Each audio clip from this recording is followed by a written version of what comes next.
Voilà, on a 1h30 devant nous de débat, de table ronde. Alors, je tiens absolument à ce qu'il y ait un gros échange avec la salle. Ils sont là pour ça. Vous avez vu les présentations qu'ils vous ont faites, qui étaient toutes parfaites, il n'y a rien à dire. Je crois qu'on a vraiment un bon panorama de la situation, tant en Allemagne que chez nous, dans les Vosges. Donc ils sont tous là pour parler de tout ça, c'est très très bien. Moi je voulais, déjà orienter un petit peu le débat sur une chose, c'est que je me souviens, il y a quelques années j'ai écrit un bouquin qui s'appelle Le Croc, le Griffe et la Serre, le retour des grands prédateurs dans le Grand Est, et j'avais fait une comparaison entre les Vosges et le Jura, sur ce qui s'était passé dans le Jura avec le retour du lynx en 1974. Et la première opposition nette qu'il y avait eu sur le massif du Jura, c'était les éleveurs. Parce qu'il y a eu quelques moutons qui ont été zigouillés par le lynx qui s'est installé. Et ça a été la première. Et donc sur le massif du Jura, il y a eu, à cette époque-là déjà, un élan comment dire, assez fort de protection en faveur du lynx, qui s'est traduit quelques années plus tard par tout un tas d'actions menées auprès des éleveurs. Pour éviter qu'il y ait de nouvelles prédations, avec notamment des chiens patous, des choses comme ça. Ça s'est passé dans le Jura. Donc, pourquoi je dis ça? Parce que, si vous voulez, si je prends la comparaison avec les années 1983-1993, c'est-à-dire la première campagne, l'unique campagne d'introduction de lâcher de lynx sur le massif vosgien, on est tout de suite arrivé dans une situation conflictuelle. Alors que quand on regarde bien ce qui s'est passé dans le Jura, on était plutôt dans une situation qui aujourd'hui est plutôt consensuelle. Donc la première question que je voudrais poser, c'est justement ça. Sachant que ce qui s'est passé en Allemagne, d'après mes souvenirs, il y a eu quand même une concertation extrêmement forte avec les autorités du land de Rhénanie-Palatinat, mais aussi avec le monde de l'élevage et avec le monde de la chasse. Et je me souviens très bien, j'étais présent au relâché des 3 premiers lynx dans le secteur de Kaiserslautern, dans le secteur du Palatinat, où Claude était là, hein, tu étais présent, bien sûr. Voilà, et le président de la fédération de chasse de Rhénanie-Palatinat a ouvert une cage du lynx avec la ministre, et il me semble que la dame, la représentante du syndicat des oviniers, elle était là aussi, je ne sais plus si elle avait ouvert, je ne me rappelle plus. Mais enfin, elle était présente. Vous voyez le volet consensuel qu'il y a eu en Allemagne. Mais pendant des années, ils ont posé tout sur la table. On est bien d'accord. Or ça, est-ce que nous, ça c'est la première question que je pose, mais après on va débattre entre nous. Est-ce que nous, on est capable de poser la question en France? Allez-y, je vous laisse parler. C'est vous, les... Déjà pour préciser un peu, lorsqu'on est arrivé à voir Madame Böfke, la ministre, donc une dame, hein, d'accord, c'est quand même représentatif, c'est toujours les dames qui prennent les grandes décisions, par hasard. Non mais c'est vrai. Bon, on arrive là-bas, elle nous dit, voilà, ok, avant c'était Madame Martine, elle était défavorable à un projet de réintroduction, elle dit non, vous n'arrivez pas à vous concerter avec les chasseurs ni avec les éleveurs, c'est non, c'est trop sensible. Madame Böfke arrive. Elle est dans une coalition un peu différente au niveau politique, hein, un peu écolo, plus socialiste, et bon, peu importe la couleur, voilà. Et elle dit, voilà, moi je suis OK, à 2 conditions. Vous revenez dans quelques temps, vous m'amenez des éleveurs et des chasseurs qui sont d'accord. Alors à vous de jouer, débrouillez-vous. Par contre, vous avez les locaux du ministère et des fonctionnaires du ministère qui peuvent vous aider pour réunir ces gens-là. C'est quand même quelque chose. Donc là, on change complètement de braquet, voilà. Donc on fait une première réunion à Mayence, et M. Bartmann, qui est le vice-président de la Fédération régionale des chasseurs, donc qui est aussi un ingénieur forestier, qui est responsable d'une agence forestière, donc il commence à dire, oui, mais ce braconnier à 4 pattes, on n'en veut pas, on n'en a pas besoin, etc. Le même M. Bartmann, un an après, c'est plus le braconnier à 4 pattes, il me dit, ben écoutez, nous devons changer notre image des chasseurs, nous ne pouvons plus maintenant considérer que cette vermine, comme on l'appelait, le chat sauvage, etc., sont des concurrents, il va falloir qu'on change quand même notre image, et nous allons maintenant développer une nouvelle stratégie vers la biodiversité, et surtout vers le mouvement des Verts, le mouvement des naturalistes en Allemagne, pour justement se faire un peu moins décrier. Il y a eu une forte opposition à la chasse. Et c'est là qu'il s'est dit, maintenant, on a une opportunité, prenons l'exemple du lynx pour justement affirmer notre solidarité, et comme ils sont aussi association pour la nature, pour essayer de développer et d'engager quelque chose dans ce sens. Voilà. Et ils ont pris ce tournant et ils ont fait comme les Suisses, une votation au sein de leur association. D'ailleurs, souviens-toi, Christine, nous étions en 2013 à Pirmasens. Hein, c'était donc où il y avait toutes les associations de chasseurs qui étaient réunies, les responsables, les CIG, les machins, enfin tout, voilà, où ils étaient unanimement d'accord, parce qu'on avait été invités tous les deux, hein, ils étaient unanimement d'accord pour soutenir le projet de relocalisation, de réintroduction du lynx. Avec un petit carnet, donc ils ont formulé 12 amendements. 12. Bon, c'est pas bien méchant, notamment un sur le loup, dit d'accord pour le lynx, mais nous avons des craintes, nous avons, on va dire, des doutes sur le loup, etc., etc. Et donc avec un certain nombre d'amendements, mais qui sont tout à fait supportables, etc. Donc si déjà, comme nous en Alsace-Lorraine, on a le même mode de chasse, parce qu'on est quand même du concordat, voilà, on est quand même un peu des... Hein, voilà. Alors, si on évolue, bon pas tous, moi oui, si on évoluait un peu comme les chasseurs allemands sur lequel mode de chasse nous sommes greffés depuis un moment, on devrait pouvoir, je dirais, s'orienter un peu comme eux. Et le monde de l'élevage est encore un peu différent. Bon, on n'a pas les mêmes structures d'élevage en Allemagne, en Rhénanie-Palatinat qu'on a ici, notamment entre Réchicourt, le château, tout ça, etc. Mais il y a quand même, je dirais que l'esprit de concertation, l'ouverture d'esprit à titre général, surtout la concertation, c'est quand même une valeur plus allemande qu'une valeur de chez nous. Il faut quand même le reconnaître. C'est quand même plus facile. Voilà. Tout à l'heure, pendant les présentations, on a vu que finalement, en l'espace de 5-6 ans, il y a eu très peu de prélèvements sur les brebis par le lynx. Hein, je crois une trentaine. C'est bien ça. Bon. Je me souviens aussi que dans le Jura, où le paysage n'est pas du tout, la configuration du paysage n'est pas du tout le même, c'est plutôt des petites parcelles avec un petit parcellaire avec des prairies hein, encadrées de haies. Où le lynx pouvait.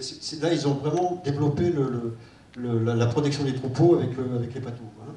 Mais donc chez nous, si je comprends bien, puisqu'on est qu'à une trentaine de brebis, enfin d'animaux domestiques tués. C'était en Allemagne. Hein. Ah, c'était en Allemagne, oui, d'accord. Non, mais chez nous. Dans les Vosges du Nord, pour l'instant, zéro. Pour l'instant, zéro. Donc, si je comprends bien, pour l'instant, il n'y a pas d'animosité des éleveurs sur le lynx. Alors, ce qui se passe, je parle des éleveurs. Voilà, les éleveurs. Chez nous, côté Lorrain et un petit peu en Alsace aussi, le problème c'est qu'avant le lynx, il y avait le loup. Le loup était déjà là avant le lynx et ça crée un précédent. Le loup fait beaucoup de dégâts et les éleveurs sont déjà très... Donc ça veut dire que dans leur mentalité, le loup c'est comme le lynx. Quoi. Et le lynx, ça fait un prédateur de plus. Ils n'en peuvent plus. Le loup c'est déjà assez, c'est déjà trop. Encore un en plus, c'est de trop. Alors que dans les territoires où il n'y avait pas le loup avant le lynx, souvent le lynx est mieux perçu. C'est par exemple le cas du Palatinat où le loup n'était pratiquement pas du tout présent avant que le lynx n'ait été réintroduit dans la forêt du Palatinat. Ouais. Et donc là, les éleveurs étaient moins réticents parce qu'ils n'avaient pas déjà l'expérience, la très mauvaise expérience du loup. Alors que de l'autre côté, dans les Vosges du Nord, enfin en Lorraine et un petit peu en Alsace, le loup était là avant le lynx et ça crée énormément de tensions chez les éleveurs. D'après mes souvenirs, c'est surtout dans les Vosges du Sud qu'il y a eu le problème. Quand il y a eu la première zone de présence permanente, c'était sur le massif du Ventre, je crois, non ? C'est Alain qui peut en parler. Oui, vas-y Alain. Oui, en effet, la première zone de présence permanente concernant le loup était sur ce qu'on appelle les Hautes-Vosges, en fait, hein, secteur La Bresse, Mentron, Cornimont. Donc en 2011, lorsque le loup est réellement attesté dans ces secteurs, le lynx, lui, ne faisait plus parler de lui, on va dire, quoi. Donc c'est clair que les éleveurs se sont focalisés sur les attaques de loups et le lynx a été quelque part oublié. moi, pour avoir beaucoup de contacts dans le milieu de l'élevage, notamment dans ces secteurs vosgiens, c'est vrai que tout le monde parle du loup, mais pas du lynx. Bon, peut-être à juste titre aussi, parce que le lynx ne prédate pas au sein des troupeaux. Mais c'est vrai que, tu l'as dit tout à l'heure Patrice, dans le Jura, il y a quand même eu des périodes où, moi je me souviens pour en avoir traité un paquet de dossiers de constats de dommages, de constats d'attaque, où on était à plus de 250 dossiers par an dans le nord de l'Ain, dans le massif, dans le département du Jura, où aujourd'hui on doit être à peu près une trentaine, peut-être une cinquantaine de dossiers. Donc grâce à un travail de fond qui a été fait par des associations et des gens sur le secteur pour protéger, pour aider les éleveurs à protéger leurs troupeaux et c'est vrai que ça fonctionne pas. C'est pour ça que je vous parlais de consensus. Il n'y a pas, vous savez, pour avoir beaucoup travaillé justement sur ces aspects de prédation, il n'y a pas de solution miracle, hein, ça c'est certain. La personne aujourd'hui qui vous dit « moi j'ai la solution, on va faire ça » et puis le loup n'attaquera plus, le lynx non plus, ça n'existe pas, c'est pas vrai. Vous dire allez voir ailleurs quand ça se passe mieux, mieux peut-être, mais s'il n'y a pas zéro problème lié à la présence de ces espèces, il faut le comprendre aussi. Mais c'est clair que le lynx en matière d'attaque sur troupeau, je pense que... enfin, je vois pas très bien pourquoi on focalise là-dessus aujourd'hui, parce que c'est pas, à mon avis, la problématique première, quoi, hein. On l'a évoqué tout à l'heure. Aujourd'hui, Sandrine t'en parlait tout à l'heure, hein, fin du PNA 2029, un moment dans ton exposé, tu dis il faut que ça aille, je sais plus quand c'était stipulé, il faut que ça aille vite. Ben oui, 2000. La fin va arriver plus rapidement qu'on le pense. Je pense que la première problématique, il faut vraiment se la poser et clairement, sans se voiler la face, qu'est-ce qu'on fait avec ces lynx mâles et l'absence de femelles, hein. Est-ce qu'on va attendre la fin du PNA pour se dire on a encore une fois rien fait? Donc ça induirait forcément un lâcher. Mais voilà, moi je pointe un peu du doigt, je pense, enfin ce que je pense moi, c'est qu'il ne faut pas, certes il faut faire de la com sur le retour de ces espèces, certes on peut parler des problématiques liées à la chasse, à l'acceptation par la chasse et aux éleveurs, mais il y a une urgence avant tout. Oui. C'est la bonne question qu'il faut se poser. Oui, tout à fait, oui, effectivement. Mais quand même, tout à l'heure on parlait de concertation avec... Vous parliez dans le PRA de concertation avec le monde de la chasse. Bon, mon intervention, elle est là-dessus. Comment ça se passe aujourd'hui avec eux, avec ces gens? C'est assez mitigé en fait. Il y a toujours des craintes par rapport au lynx. Ils le considèrent comme un concurrent, certains le considèrent vraiment comme un concurrent par rapport au gibier. Donc, effectivement, la proie dominante, c'est le chevreuil. Donc il y a vraiment cette idée de concurrence, mais c'est pas généralisé. Il y a certains où ils le voient plutôt comme un allié. Enfin, c'est assez mitigé quand même. Il y a une vision mitigée au niveau des chasseurs. Il y a vraiment de tout. Il y a des avis assez marqués des deux côtés. Et du coup, il y a encore ce travail de concertation qui est à faire avec ces acteurs. Parce qu'il y a l'espèce de précaré au niveau de la chasse. Il y a des chasses qui sont extrêmement chères, notamment du côté alsacien avec un. C'est bien ça. Et là, il ne supporte pas d'avoir un prédateur qui déboule, quoi. Non, mais je ne sais pas si c'est vraiment là le problème. Oui. Tu peux parler d'abord? Non, mais je te laisse. Non, en fait, voilà, la perception du retour de ces carnivores, ces prédateurs, n'est pas la même au sein d'une fédération de chasse qu'à la base aussi. Claude le disait, le soulignait, et tout à l'heure, il faut aller sur le terrain, parler avec les gens sur le terrain. Quand on est sur le terrain, qu'on côtoie ces gens sur le terrain, effectivement, il y a des avis partagés, et puis on peut échanger naturellement, simplement, et on se rend compte qu'il y a des chasseurs. Moi j'en ai encore eu un il n'y a pas longtemps qui me dit finalement il y a assez à bouffer pour ces bestioles. Sauf que peut-être la même personne dans un autre contexte dira tout à fait autre chose. Et quelle est la politique au sein de leur fédération, quelle est sur le retour de ces espèces aussi. C'est ça qu'il faut voir en fait, hein. Et c'est que par là qu'on pourra progresser. Donc, est-ce qu'il n'y a pas un problème de formation de ces gens-là au départ? Parce que bon, par exemple, un lynx, c'est quoi? Un lynx, il va prédater combien de chevreuils? 50, 60 chevreuils par an? Oui, il peut être 70 ou 80 bon, ou 30. On a une population de combien de grands ongulés sur le massif de Chiasse? Il me semble quand même, il me semble avoir animé une fois un colloque, enfin pas un colloque, une assemblée générale des propriétaires privés forestiers à Colmar, et tout a tourné sur le problème cynégétique. Mais ce qu'il faut voir, c'est ce qui est tiré, c'est les plans de chasse. Oui, bien sûr. Alors, ce qu'il faut voir, c'est les plans de chasse et les réalisations aussi. J'ai pas les chiffres, je ne vais pas mentir et annoncer des chiffres, mais il faut voir ce qui est réalisé aussi. Et justement, les mettre en d'après les propriétaires forestiers, d'après Franciva, ils ne font pas leur... Ça, ce sont des forestiers. Mais ça c'est encore autre chose, je pense, parce qu'effectivement, c'est encore un autre problème, effectivement. Non, mais ça prouve bien qu'il y a quand même une population d'ongulés sur le massif vosgien qui est quand même... Les ongulés sont très présents, la nourriture est largement présente et pour le lynx et pour le loup. En plus, on tient artificiellement une espèce également qui est le sanglier en le nourrissant à outrance. Voilà, et on se plaint et on paie, enfin les chasseurs paient des dégâts sur des espèces qui nourrissent artificiellement. Donc, ils ont essayé avec Macron quand même. Ouais, non, mais voilà, le loup est le prédateur du sanglier. Faut pas l'oublier, le lynx il touche pas, mais le loup l'est. Et le lynx va prélever, voilà, je l'avais dit tout à l'heure, du chevreuil, du chamois et des jeunes cervidés. Donc, non, mais clairement. Je pense que là, je pose la question si le garde-manger existe pour ces espèces. Pourquoi ça se passe bien en Allemagne et pas bien chez nous? Mais non, le problème n'est pas là. Il y a une autre explication à donner. Je vais vous donner un exemple. Il y avait Vika, donc une femelle, dont Christelle parlait, c'est la seule qui a fait des jeunes, donc la seule femelle. Donc on est allé faire une proie avec l'Office des forêts, donc Marmillot, à côté de Soupe, pour les gens qui sont là-bas, et on rencontre le chasseur M. Lano. M. Lano, très conciliant, c'est un ancien gendarme, bon, je ne sais pas si c'est une référence, moi je suis un ancien gabelou, vous voyez, c'est pas une référence.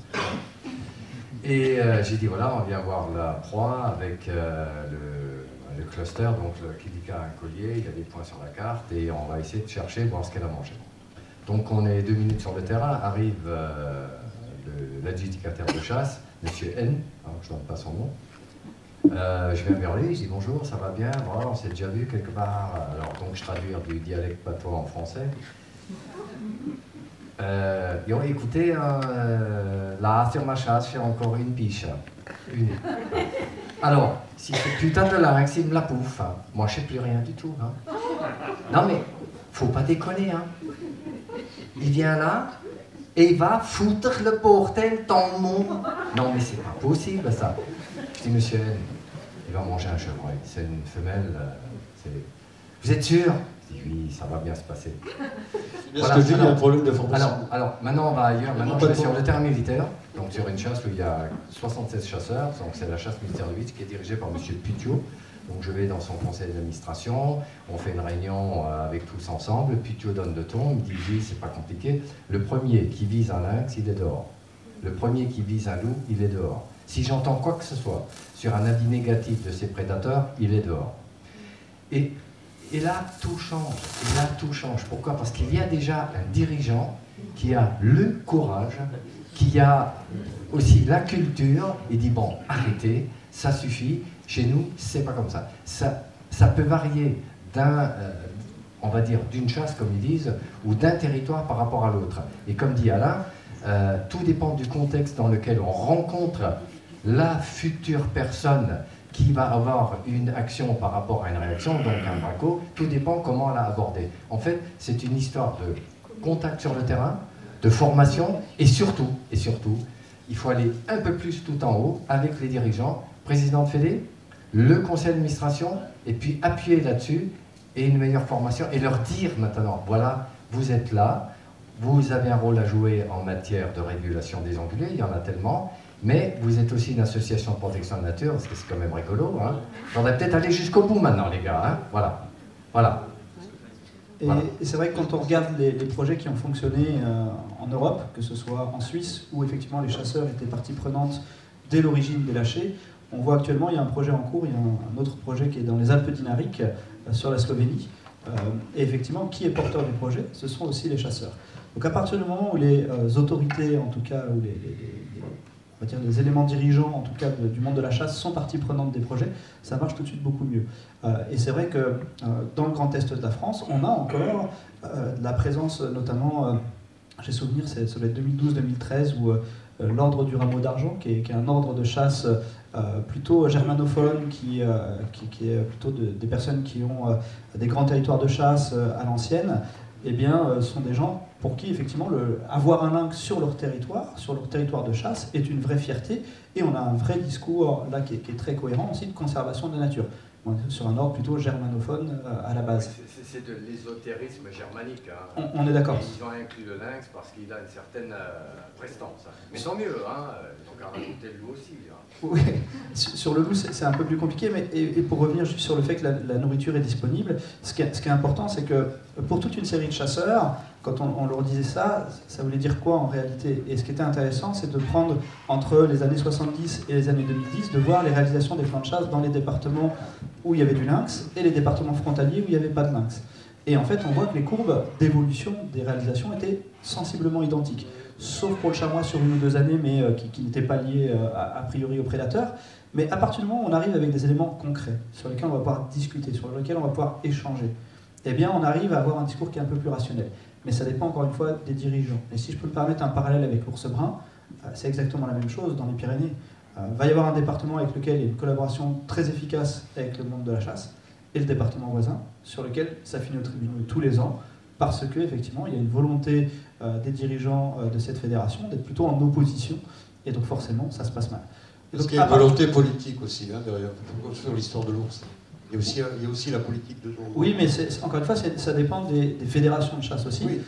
Et les arrêtés qui sont attaqués sont des arrêtés de fédérations de chasse, et qui n'ont pas à voir effectivement avec qu'on soit président du conseil général ou pas. Ouais. Bon, justement, c'est une bonne perche ça, parce qu'au niveau national, on a quand même un président très, très folklore, là, président de chasse. Ouais. Willy.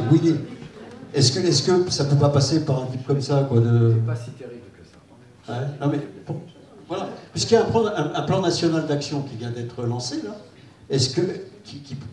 c'est bien écrit en toutes lettres là-dedans, concertation avec le monde de la chasse, avec le monde de l'élevage, tout ce qu'on veut. Est-ce que le nouveau ou prochain, j'en sais rien, ministre de l'écologie ou de je sais pas quoi, ou de la biodiversité, n'aurait pas intérêt à prendre langue avec un type comme ça pour essayer de... Le représentant du PNA pour la chasse, c'est M. Galissi, ouais. Président de la Fédération des chasseurs. La Galice. Oui, la Galice, voilà. Oui, mais il a une position assez ambiguë, ce homme-là, je crois.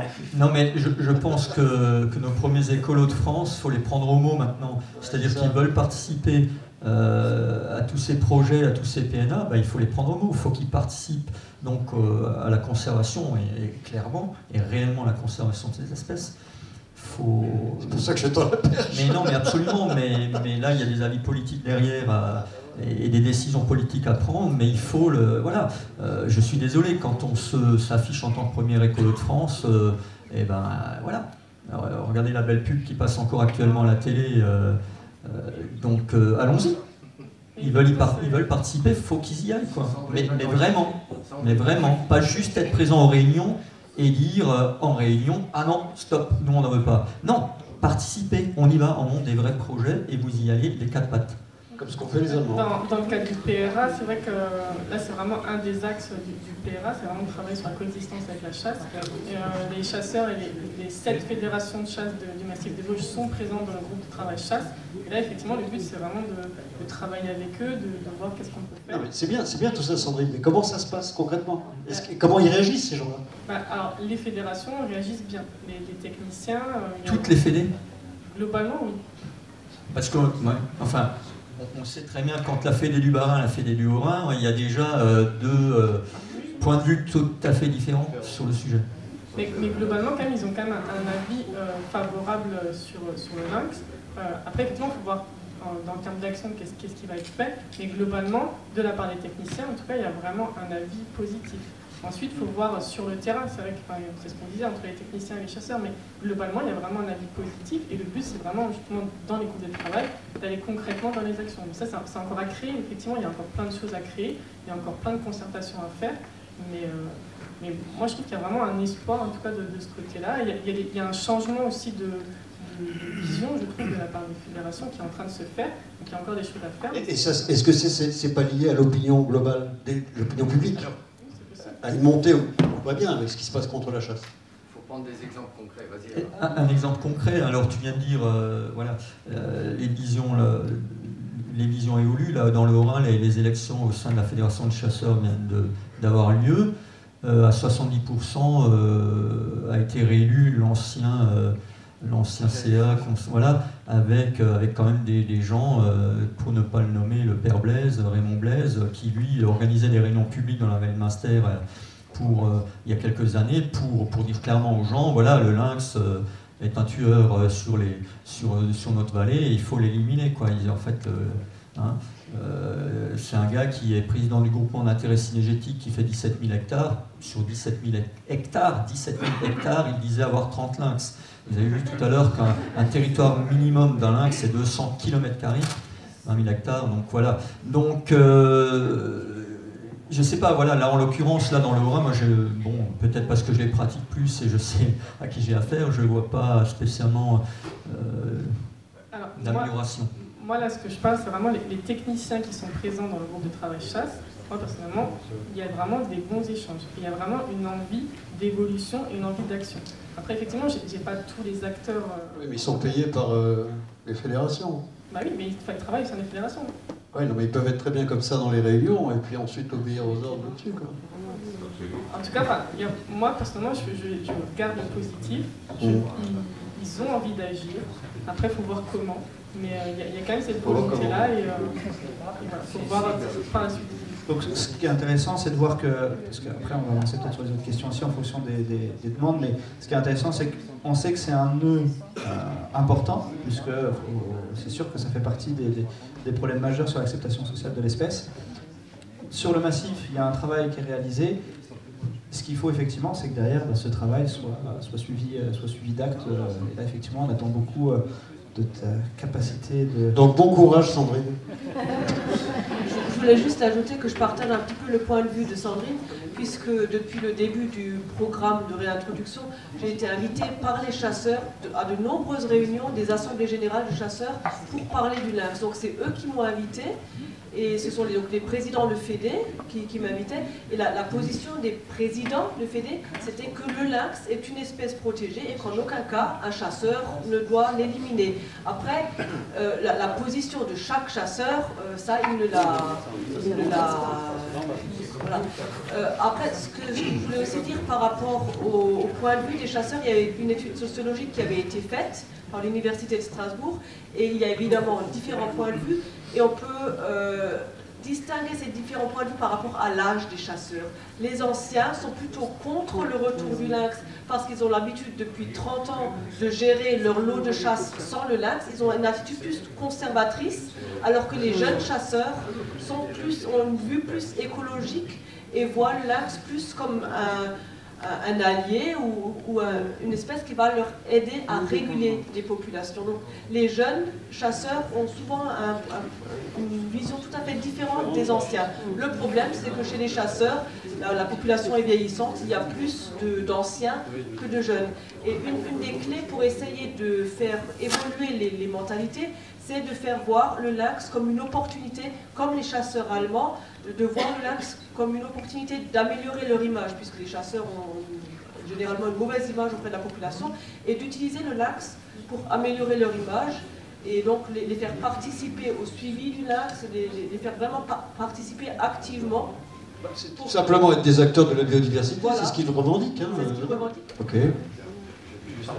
Juste ajouter quelque chose, un cas concret.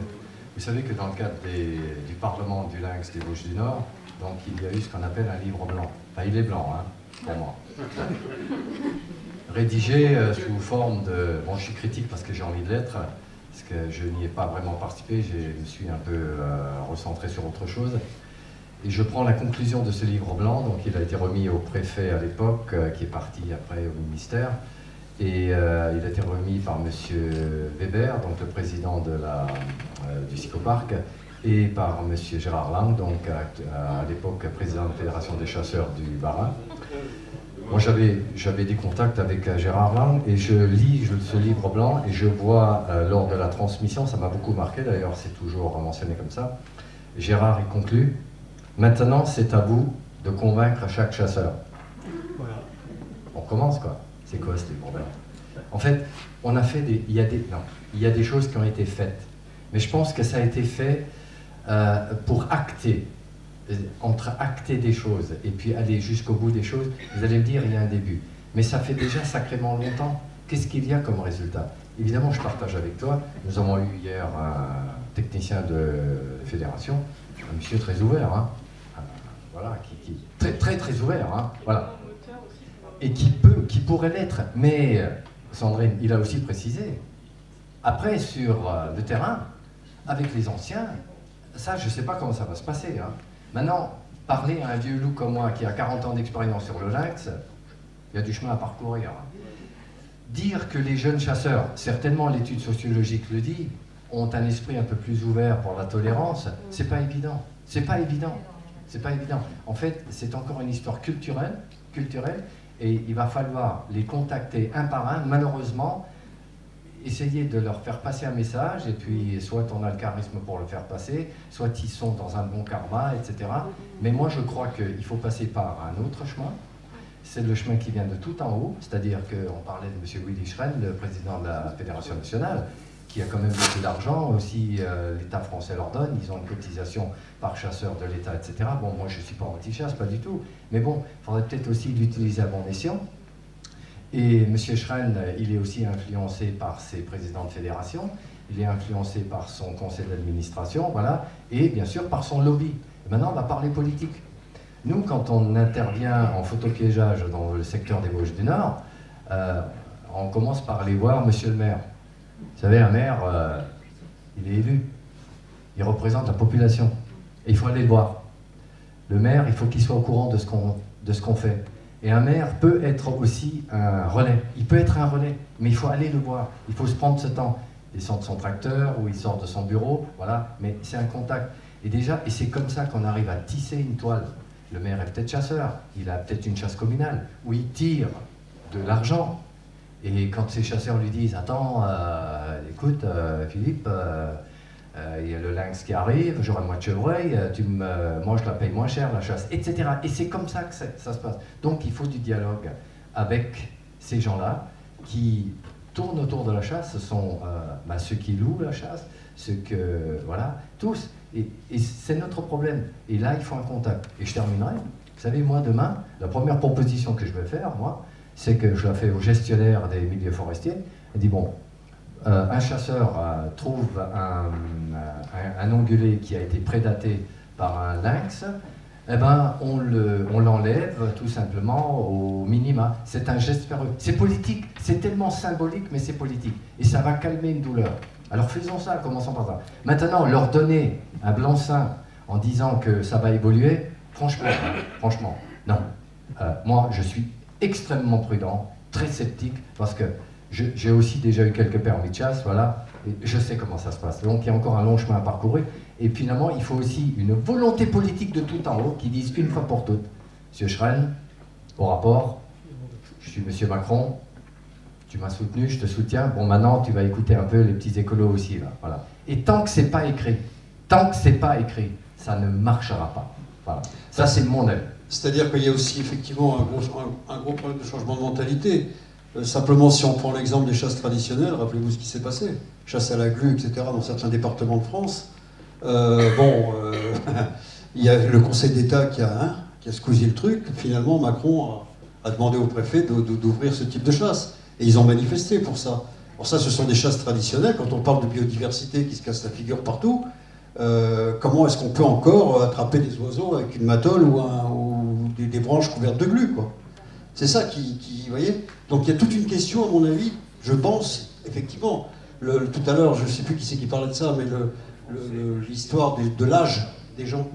C'est sûr, oui, c'est Christelle. L'histoire de l'âge joue énormément, parce que pour changer les mentalités, quand on arrive à un certain âge et qu'on a chassé toute sa vie, c'est sûr que c'est pas évident. Ça, c'est pas évident du tout, que ce soit le lynx, le loup ou autre chose. Voilà. Vas-y, Anthony. Je voulais savoir s'il y avait des questions par rapport à ce qu'on vient d'échanger, avant de passer sur le monde de la chasse, sur l'histoire de la chasse. Pas de questions? Si. Allez-y. Je peux rajouter un mot, Jean-Louis Hinz. J'ai connu Claude, voilà 6 ans. Je l'invitais pour une émission de radio justement autour du lynx. J'avais invité Claude, j'avais invité le maire de Sturzelbrand, tu parlais un instant du maire, c'est très important. Et j'avais invité Gérard Lang, le président à l'époque de la Fédération des chasseurs du Bas-Rhin. Oui. Je l'ai appelé 2 fois, je l'ai eu au téléphone, il m'a dit je ne viendrai pas. Je dis donnez-moi quand même votre avis. Je dis vous savez, c'est les Allemands qui le lâchent. Le lynx traversera la frontière. Après, je ne garantis plus rien. Et il n'est pas venu. Voilà. C'est comme ça. Donc Claude, je suis assez d'accord, même très d'accord avec toi. Il coulera encore beaucoup d'eau sous les ponts avant que les mentalités ne changent. Et je fais juste une parenthèse et un grand saut. Je connais bien le Canada pour fréquenter les forêts là-bas depuis 20 ans. On a le même problème. C'est les incivilités et le non-respect des règles par les chasseurs. Et j'en ai discuté avec des conservation officers. Et l'idée, c'est de dire oui, les jeunes seront meilleurs. Ce que je constate, les jeunes sont éduqués par les vieux à la chasse. Et ça ne change pas. Et vous savez ce qui changera, peut-être les choses, c'est la sédentarité des jeunes. C'est ce qu'on constate au Canada. Ils sont plus sur leur quad ou devant leur tablette qu'à parcourir la forêt. Et c'est peut-être ça vous allez dans le milieu, qui réglera le problème. Ouais, enfin bon, oui d'accord, enfin bon, le milieu... En tout cas. Il n'y a pas que le monde... Fréquenter le milieu naturel en masse, il n'y a pas que le monde de la chasse aussi, il y a d'autres problèmes. Bon. D'autres... Oui, allez-y. Ouais, d'ailleurs, c'est sur ces aspects de fréquentation. Je suis coordinateur de la réserve de cerfs de Moselle Sud, qui se trouve au sud de la réserve de cerfs des Vosges du Nord, vous voyez. On va déployer, on va faire un travail de concertation sur la quiétude. Les enjeux de quiétude sur des communes de massif pour faire une cartographie d'usage. Bon, mais c'est une question que j'avais parce que ça n'a pas été évoqué pour l'instant, la question du dérangement. Oui, si, ça allait le dire. Ah, d'accord. Avec le lynx, on va savoir que, par exemple, je sais que le grand tétras c'est complètement catastrophique pour lui. Est-ce que c'est de la même intensité sur le lynx ou... Alors, c'est une très bonne question. Très bonne question parce que je prends le micro parce que je constate une évolution assez inquiétante ces 2-3 dernières années qui concerne essentiellement le lynx. Alors le lynx effectivement est une espèce très tolérante, on va dire, par rapport à la présence humaine. Voilà. Souvent dans mes conférences, quand je parle un peu de mon vécu sur le lynx, je dis aux gens, c'est pas la peine d'aller traîner au fin fond des réserves naturelles. Promenez-vous autour de vos villages, c'est là en hiver, notamment quand il y a de la neige, que vous verrez les premières traces de lynx. Mais donc très tolérante parce que voilà, c'est une espèce qui n'a pas peur de l'homme, qu'on peut observer des fois à très courte distance. C'est surtout l'homme qui va être surpris de voir un lynx à peu de distance. Mais ce qui m'inquiète, et je pense qu'il doit poser question actuellement, c'est cette recrudescence que j'observe autant dans le massif vosgien que dans le massif jurassien de photographes, de gens qui veulent se faire plaisir et qui courent après, qui courent clairement au sens propre du terme après. Et quand on va un peu sur les réseaux sociaux, ça fait peur parce qu'on se rend compte que les... Alors c'est vrai que c'est une génération, ce sont des très jeunes photographes qui accèdent très vite à du matériel de très très bonne qualité, je ne sais pas comment ils font d'ailleurs, et puis qui courent, voilà, et puis qui sur les réseaux disent bah, moi j'ai eu l'info, je suis parti hier soir, j'ai couru après, j'ai cherché, merde, je suis arrivé, il n'y avait plus rien, voilà. On a un tas comme ça de choses et sur le terrain on l'observe, et quand on fait du piégeage photo on l'observe, c'est pas le but de mettre des pièges photo pour surveiller les humains, mais on l'observe aussi. Et c'est là que je me pose des questions parce que la quiétude, du coup, elle va avoir voilà, elle va jouer un rôle quand même parce que ces animaux, même s'ils montrent qu'ils n'ont pas peur, en tout cas s'ils donnent l'impression de ne pas avoir peur de l'humain, il y a un moment dans l'année, pour les femelles notamment, ils ont envie d'être un peu plus à l'écart de l'homme quand même. Les femelles vont chercher des gîtes, des tanières pour mettre bas. Le rut, c'est aussi une période où il ne faut pas déranger ces animaux, il ne faut pas aller leur courir après quand les mâles vont essayer de retrouver les femelles. Et ça se passe en hiver, du coup, quand les lynx la se retracent. Et moi, j'ai vécu des choses l'hiver dernier où clairement, des groupes entiers avec un guide suivaient des traces de lynx. Donc, et à plusieurs reprises. Et je me suis rendu compte qu'il y avait la pénétration de groupes entiers dans des zones forestières à la recherche de traces de lynx et de loups. mais zones forestières qui jusqu'à présent étaient quasiment jamais traversées en hiver, parce que trop pentues, parce que trop enneigées. Et là aujourd'hui ce sont des groupes constitués qui y passent. Donc là ça va nuire à d'autres espèces du coup. En l'occurrence en plus là les secteurs que j'évoque sont vraiment des secteurs où il y a des espèces sensibles. Donc voilà, vous voyez que le lynx peut apporter comme ça des ce qui se passe, ce que dit là, la démocratisation de la photographie animalière, ça devient une plaie. Ce qui se passe avec le lynx, c'est vrai, mais on peut parler de la panthère des neiges, on peut parler de la panthère noire dans certains grands parcs indiens, on peut parler de tout un tas de bestioles, de tout un tas d'espèces vraiment limites au niveau comment dire, situation des populations, où il y a un commerce énorme qui est en train de se faire pour emmener les gens pour faire ces photos-là. Et ça, c'est terrible. Et ça, c'est nouveau. Et c'est lié, qu'on le veuille ou non, à la diffusion de films animaliers et aux réseaux sociaux. Alors, oui, la diffusion de films, certes, mais les réseaux sociaux, c'est quelque chose, c'est une communication qui va très très vite. Un gamin qui... Je dis un gamin parce que c'est un cas concret, le jeune a 22 ans, donc dit sur les réseaux sociaux, hier soir, j'ai pisté le lynx de nuit à la lampe frontale. Ben, voilà. Bon, il le fait, il le dit à personne, il l'a fait. Mais il le met sur les réseaux sociaux, je ne sais pas combien de dizaines vont se dire oh punaise, j'y avais pas pensé quoi, et je vais y aller. Donc c'est cette multiplicité d'informations de ce genre qui, ouais, moi ça m'inquiète, sincèrement ça m'inquiète. Moi j'ai connu l'époque où les gens s'en foutaient totalement du lynx quoi, en fait. Hein. Les premières observations de lynx j'ai pu faire, et je risquais pas de croiser grand monde. En fait je croisais deux personnes, c'était deux chasseurs. Dont un garde-chasse qui était là quasiment souvent avant moi. Bon, il habitait un peu plus près, et puis un peu plus proche de l'endroit où passait l'animal. Mais voilà. Et aujourd'hui, je me dis, oh la vache, ça va à une vitesse, et voilà. Enfin, on est dépassé, quoi, là. Vas-y, Sandrine. Juste par rapport à justement la quiétude, effectivement, c'est aussi une des actions du PRA de garantir du coup la quiétude et surtout donc, les jeunes portés, comme le disait Alain. C'est vrai que même si la fréquentation humaine, c'est pas forcément le facteur vraiment le plus dommageable pour le lynx, ça reste effectivement en cas de portée, ça peut quand même être une des problématiques du moins. Il y a un projet interparc, donc parc des Blancs-des-Vosges, parc des Vosges du Nord et parc des Ardennes, parc naturel régional à chaque fois, qui est de développer le programme Quiétude-Attitude. C'est un programme qui a été initié dans le parc des Ballons-des-Vosges, surtout pour le Grand Tétras, qui est aussi perfectible, mais qui a le mérite d'exister, qu'il faut améliorer. Et du coup, nous, ce qu'on réfléchit dans les Vosges du Nord, c'est aussi de mettre en place des places de quiétude-attitude et surtout de réfléchir par rapport à la femelle, donc l'ICA, et en cas de jeune porté, de réfléchir qu'est-ce qu'on pourrait faire avec ces quiétude-attitude. C'est pas forcément la fréquentation humaine, mais voilà, de voir qu'est-ce qu'on pourrait faire. Donc voilà, ça, c'est une des pistes, donc c'est vraiment à l'état de projet, il n'y a rien d'abouti pour le moment, mais c'est un projet et on y réfléchit.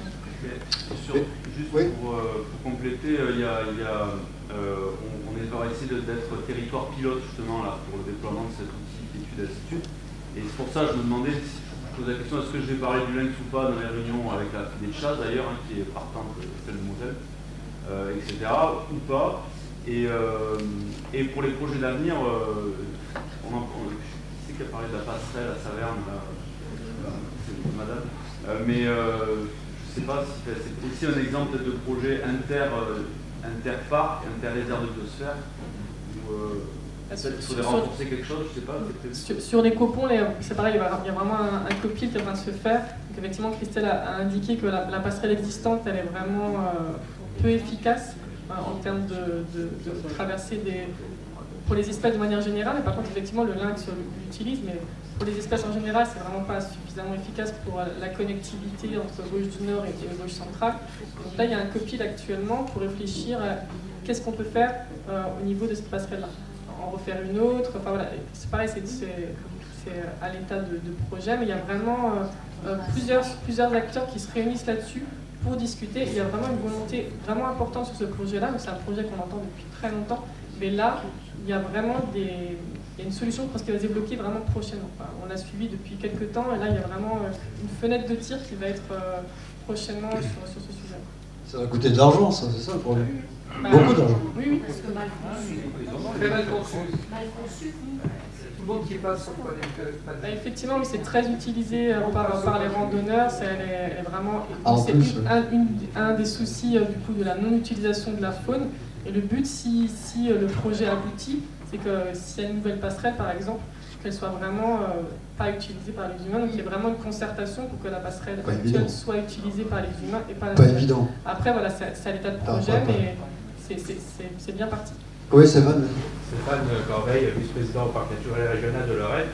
Alors c'est bien beau, on fait des projets, on fait des réserves, on fait beaucoup de choses. On a un problème, c'est qu'on a vraiment un manque flagrant d'agents assermentés pour protéger ces réserves. Alors c'est bien beau de monter plein de réserves comme celle-ci. Moi je suis conservateur du site du Préléo pour les CEN Lorraine.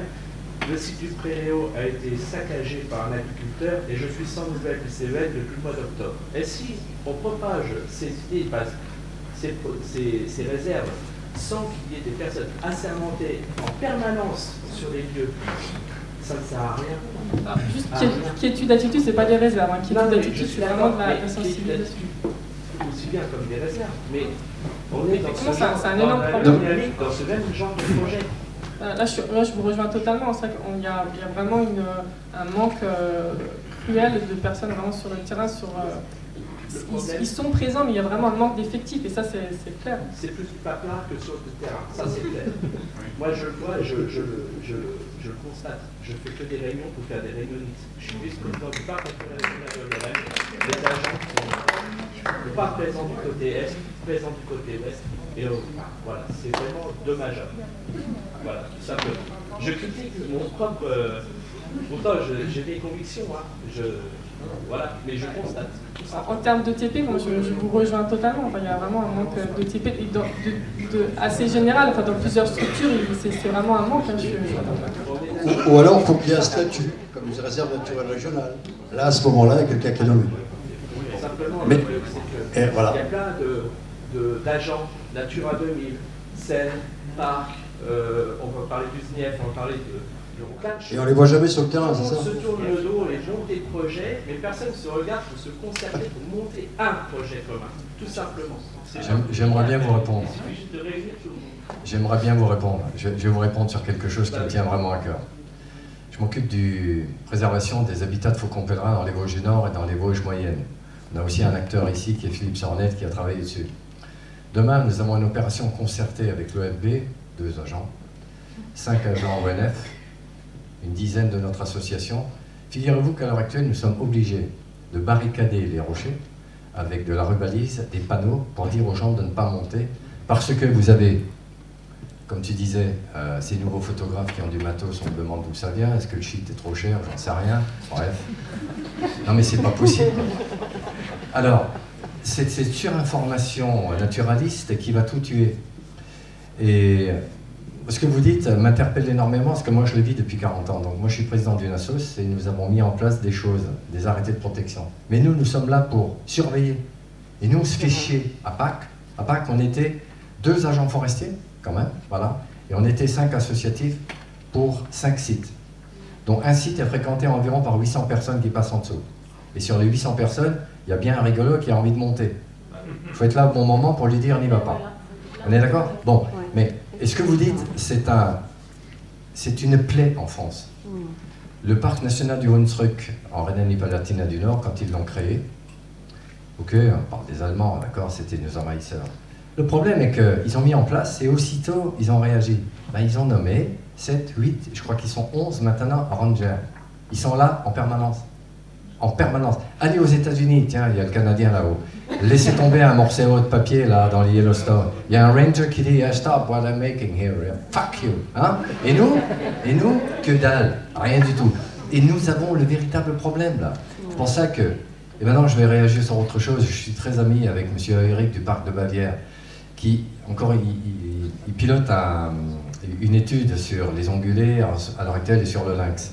Et il y a un autre monsieur qui est un Tchèque qui a fait une publication en disant que, avec un Allemand, en disant que plus on fait de publicité sur une espèce, plus on fait de publicité, plus c'est néfaste.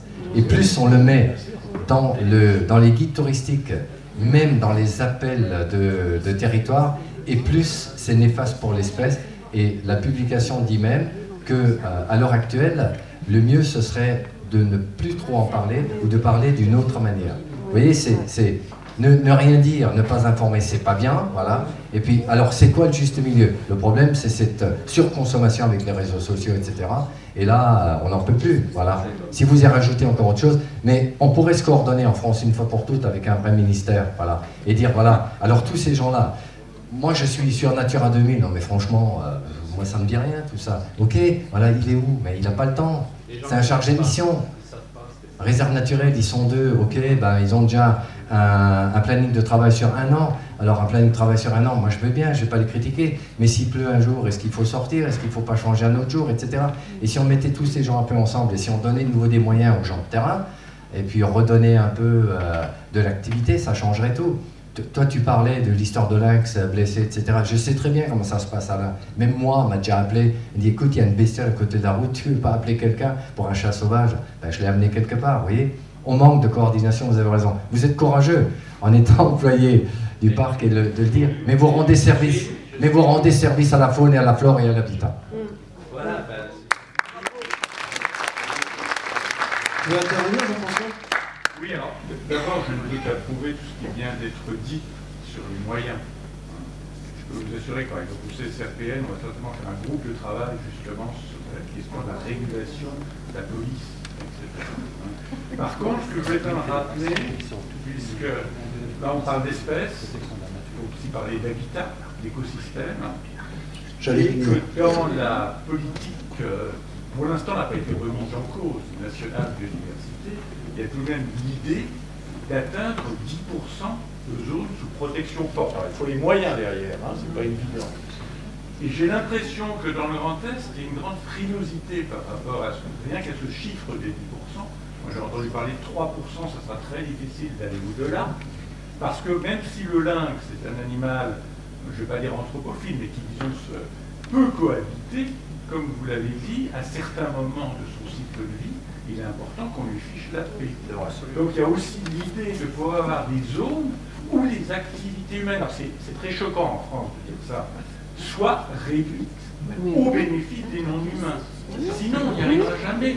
Si j'ai bien compris que les Vosges sont en situation touristique, photographique, tout ce que l'on veut, je dirais, d'anthropisation croissante, hein. C'est-à-dire qu'il y a des gens partout qui circulent, qui collectent les brindelles à la nuit, etc. Hein. Donc on a des habitats qui se dégradent, qui se dégradent très rapidement. Bon, ça s'explique économiquement avec les grands changements qui ont pu s'opérer dans notre région depuis 20 ans, mais il y a un moment, il faut aussi savoir si on donne une priorité aux non-humains, aux autres. Sur la SAP, donc la stratégie d'air protégé, effectivement, l'objectif des 10%, j'ai travaillé à la DDT avant, donc effectivement, j'ai travaillé là-dessus. C'est vrai que c'est vraiment un objectif ambitieux. Maintenant, concrètement, dans la réalité, théoriquement, ça va être vraiment très compliqué à faire. Parce qu'il y aura vraiment des acteurs. Pour mettre en place c'est vraiment ces aires protégées avec une protection intégrale, ça va être compliqué. Maintenant, on revient de nouveau sur porter les politiques, vraiment d'avoir des politiques fermes, d'avoir un État qui est vraiment ferme là-dessus, et aussi d'avoir des moyens.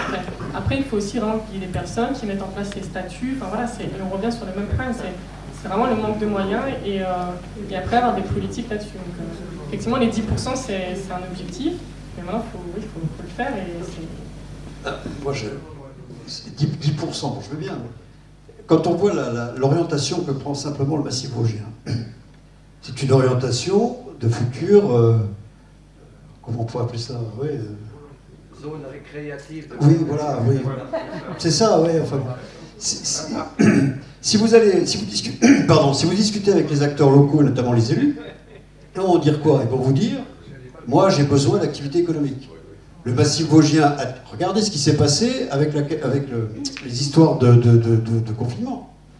Et ou les histoires simplement où on a évité, n'est-ce pas, que tous les gens qui d'habitude allaient en Tunisie, au Maroc ou ailleurs, enfin dans les destinations pas chères touristiques à l'étranger, se concentrent sur la France. Rappelez-vous, c'était après le premier ou le deuxième confinement, je ne sais plus. Premier.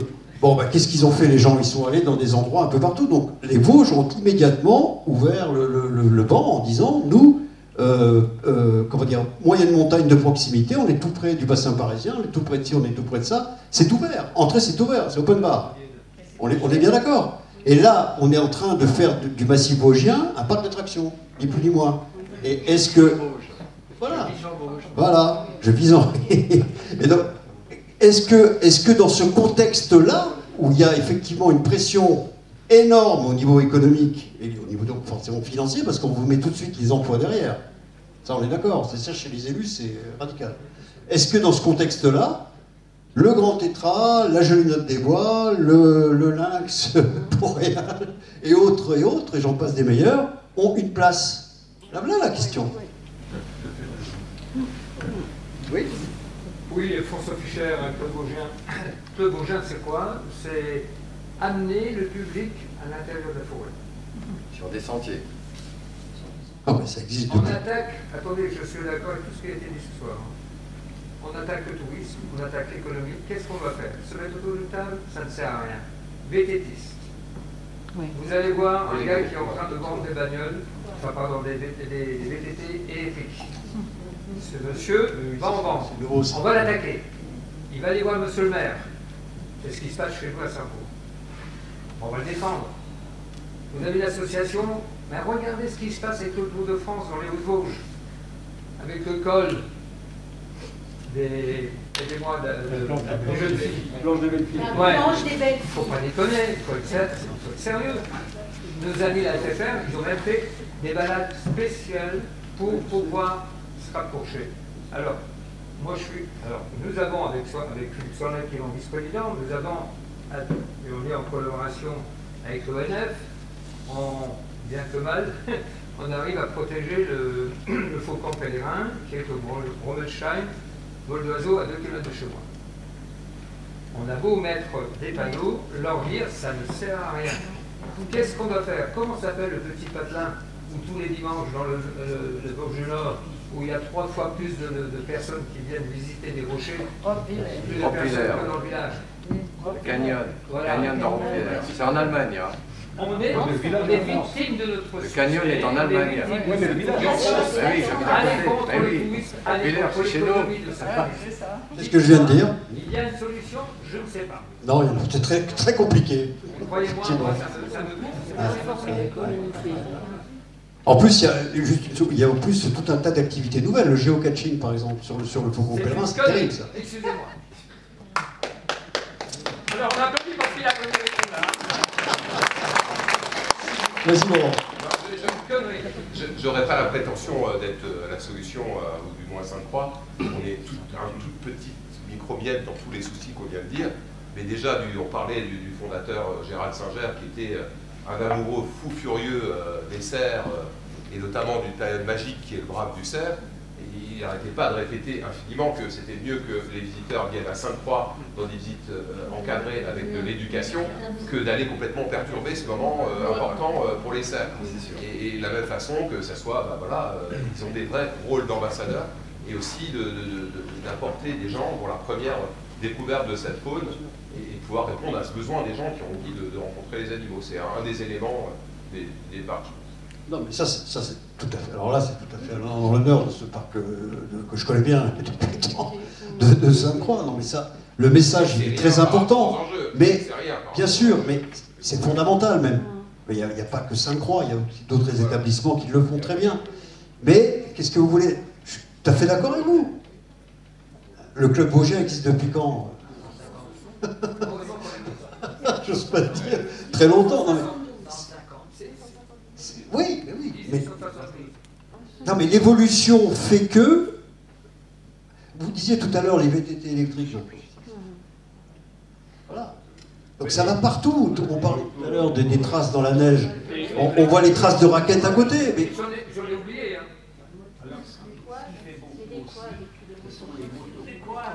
Les quads, mais non, mais vous savez, nous les naturalistes, on est les premiers à le constater depuis le temps. Mais qu'est-ce qu'on peut faire? C'est ça le problème. Et bien ce que je disais, c'est un manque de surveillance. Effectivement, un manque de moyens humains, ça je suis tout à fait d'accord. Ce qu'il faut installer, c'est une police de l'environnement. Elle existe, hein, la police de l'environnement existe à l'échelle nationale. Sauf que, non mais bien sûr, parce qu'il n'y a pas assez de personnel et pas assez de moyens, encore une fois. Et ça coûterait 15 000 € par an. 15 000 € par an. Un véhicule et payer l'essence. Non mais, je pense qu'à l'échelle du massif, on n'y arrivera pas. On n'y arrivera pas, c'est clair, parce qu'en plus... Non, mais on a des parcs naturels régionaux, on n'a pas des parcs nationaux, encore que les parcs nationaux, voilà, il y a certains, en matière de protection, ne sont pas non plus au top. Mais on est sur des parcs naturels, et un parc naturel, ce sont des institutions qui doivent également privilégier le développement et touristique et artisanal et la protection de la nature sous une certaine forme aussi. Donc tout ça, c'est vraiment très compliqué à mettre en œuvre. Par contre, je rejoins monsieur, c'est que sur les espaces naturels protégés, toutes ces aires-là, toutes ces surfaces-là, oui, il y a un manque, et c'est vrai que moi j'avais participé aux réunions là, de Quiétude Attitude à l'époque, notamment la grand-messe qu'il y avait eu à la Bresse, et on leur a dit que c'était bien beau, mais que derrière il faudra pouvoir appliquer toutes ces mesures. Alors, ouais, c'est sûr que moi des fois je me pose des questions, je me dis entre justement ces bonnes pensées, ces belles paroles de Quiétude Attitude et ensuite ce qu'on voit sur le terrain. Parce que moi, j'y passe du temps sur le terrain. Ça fait des décennies que j'y vis, que j'y dors, que j'y travaille. J'y suis tout le temps au quotidien sur le terrain. J'habite en montagne, sur les pans dessus du Grand Ballon. J'y suis tout le temps. Et quand on participe à ces belles réunions on parle de quiétude, de protection de l'environnement, mais que sur le terrain, on se rend compte qu'on affiche des grandes banderoles, zone de quiétude, et que d'un côté, il y a une effigie, enfin le profil du Grand-Duc, de l'autre du Lynx et du Grand Tétras. Voilà, on ne comprend pas très bien le message du parc non plus, du coup. Voilà, c'est peut-être un détail, mais quelque part, ça sonne pas... Ça sonne pas rond sur ça. Voilà, il y a un problème sur le terrain. Donc, voilà... moi je pense qu'effectivement on a déjà des espaces protégés. Je connais beaucoup de conservateurs et de techniciens des réserves, et effectivement le problème est là, c'est qu'il manque du personnel, il manque de moyens par rapport à ça. Les gars, même s'ils peuvent être présents sur ces espaces, ils ne peuvent pas y être suffisamment souvent non plus, et je pense que c'est là déjà qu'il faudrait faire un effort. Après, à l'échelle du massif, sincèrement, moi la route des Crêtes, elle passe au-dessus de chez moi, je vois ce qui se passe, bon, arrêtons de cogiter là-dessus, c'est même pas la peine, quoi, hein. Demain, vous n'arriverez pas à enlever les motos parce que les fermiers aubergistes vont se lever, etc. C'est impossible, on déclenche une guerre. Donc, voilà. Ils sont puissants, les fermiers. Le problème, c'est que les collectivités encouragent des déplacements doux comme le vélo électrique et autres. Mais oui, mais les gyropodes, mais à partir du moment... Mais il y a des gens qui veulent bosser. Moi, ce matin, en venant, je suis passé devant un gros loueur de quad du versant lorrain, là. Ces quads-là, je les vois partout. Je les vois sur les GR de Crète. Bon, qu'est-ce qu'on fait? Qu'est-ce qu'on fait? Le mec, il a le droit de louer ses quads, et puis il fait 5 minutes d'explication aux gens, les gens y vont. C'est là qu'il faut agir avant tout, mais un élu va vous dire, oui, mais le gars là, il vient de développer son entreprise, on fait quoi? Il a un employé, on le fout dehors. Vous voyez, c'est ça le problème, c'est pour ça que moi, j'y crois pas du tout. Hein. Il y a un code forestier qui existe depuis bien longtemps, on ne met pas en application. Mais bien sûr. Bien sûr. Mais non, allez-y, on vous protégera. Ouais, il faudrait que ces gens-là, ces élus que nous avons votés, mettent en application cette loi. Ils ne la mettent pas, ils ont peur. Et après, il y a le côté économique. Il y a le côté, non, mais le côté économique, c'est tout à fait juste de le souligner. Il y a aussi l'escalade du développement du tourisme à sensation. C'est ça. Bien sûr. Oui. On va de plus en plus loin dans il faut savoir vivre à des gens des expériences. Absolument. Il faut savoir vivre dans. Voilà. Ouais. Où est-ce qu'on s'arrête, Aux urgences.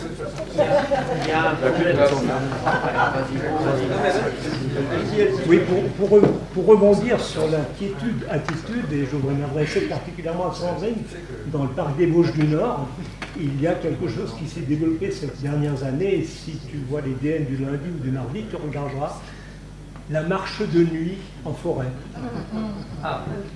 Et ce sont les mêmes qui aiment la nature et qui veulent la protéger. Mais ils marchent en groupe de 30 ou 40, notamment en forêt. Et le lundi et le mardi et la semaine d'après, tu retrouves les petites bennes fluo pour pas qu'on se perde. Tu passes même pas derrière pour les récupérer. C'est un truc, ça coûte rien, d'aller informer les associations, d'informer les maires et dire qu'il y a peut-être autre chose à faire que d'aller se promener en grand groupe la nuit en forêt.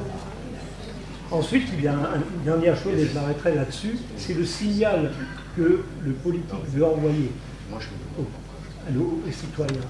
Et je prendrai la communauté de communes du pays de Drakenbrunn, dans les Vosges du Nord. On a abattu des arbres pour construire des radeaux à 30 mètres de hauteur pour mieux voir la forêt. C'est ce que je disais, le parc d'attractions. L'investisseur n'est même pas un gars de chez nous, c'est les Allemands qui ont mis 5 millions sur la table. Probablement parce que chez eux, on n'a plus le droit de faire ça. Donc voilà, quel signal de politique nous envoie? Mais allez voir avec un robot avec 300 chevaux sur un étang chez eux. Allez-y, allez-y. La semaine dernière, nous avons été faire du canoë-kayak, sur la Moudère, et en fait, on nous a dit que beaucoup d'Allemands traversaient la frontière pour faire du canoë-kayak parce qu'en Allemagne, c'est interdit. Il y a des zones complètes de rivières qui sont interdites. Et des périodes. Non, mais ça, c'est comme les motos sur la route des Crêtes. Il y a des routes en Allemagne, notamment dans le Schwarzwald, où c'est absolument pas autorisé, donc ils viennent sur la route des Crêtes. C'est du courage. Courage politique, oui, qu'on n'a pas. Absolument. En parlant de courage politique, essayons de parler d'un sujet aussi qui nous ramène à notre grand félin.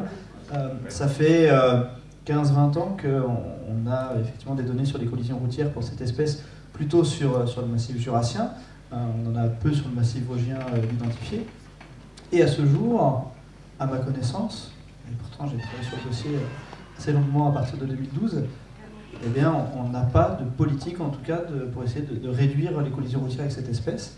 Dans le PRA, Sandrine, est-ce qu'il y a un aspect sur les collisions routières? Dans le PRA, par rapport à ce sujet-là, c'est effectivement déjà travaillé sur les copons. Donc là, c'est vraiment... Sur les copons. Déjà, c'est vraiment ce point... Les copons de Saverne. Les copons de Saverne. C'est vraiment un point noir qui est identifié depuis très longtemps. Et là, voilà, il y a vraiment le COPIT qui est en train de travailler là-dessus et a priori ça va vraiment bien aboutir. Sinon après c'est travailler sur c'est ce que je disais avant, c'est le dispositif pour prendre en charge les lynx blessés. Donc là c'est plus effectivement déjà une action curative que préventive. Après il y a d'autres actions préventives sur pareil, sensibiliser, mettre peut-être des panneaux de sensibilisation lynx, etc. Après c'est pas forcément la solution, mais c'est vrai que sur ce point de vue-là, c'est vraiment pour l'instant les seules actions qui sont prévues dans le PRA, et sinon après c'est des choses pareilles à construire avec les acteurs. Il y a effectivement travaillé sur, il y a aussi le RC Lynx, l'outil qui a été élaboré par le CEREMA, donc le RC éviter, réduire, compenser. Donc là le but c'est vraiment d'avoir une modélisation avec les différentes, une cartographie de route, une cartographie habitat, une cartographie avec les populations, et c'est de voir à chaque fois, dès qu'il y a une action sur une route, est-ce que ça va engendrer des collisions ou pas? Enfin, là, c'est vraiment un stade de modélisation. Donc ça, c'est en cours auprès du CEREMA. Voilà, sur ce plan. Il n'y a pas de recette miracle pour éviter une collision, de toute façon. Non. Le problème, c'est qu'effectivement, dans les Vosges, il y a quand même un réseau routier important. Bah oui. Est-ce qu'on connaît le pourcentage de ce que représentent les collisions sur la mortalité du lynx par rapport au braconnage, par exemple? Dans les Vosges, zéro, quoi. Il n'y a rien dans les Vosges.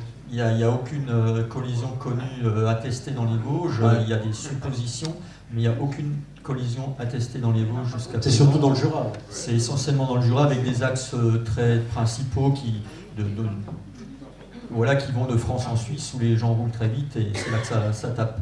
Mais dans les Vosges, non. Et bon, voilà, il y a plein de réflexions, il y a plein de travaux. C'est sûr qu'on est encore en train de parler beaucoup pour peut-être une fois, peut-être réagir quand ça arrivera. C'est un peu comme ça qu'on fonctionne finalement. Et c'est bien dommage. Mais dans les Vosges, c'est vrai qu'il n'y a rien eu. Et là, tu viens de le préciser sur l'histoire des lynx en détresse. On est en train d'essayer de mettre en place ce qu'il faut, alors que personne n'y avait pensé avant non plus, quoi. Mais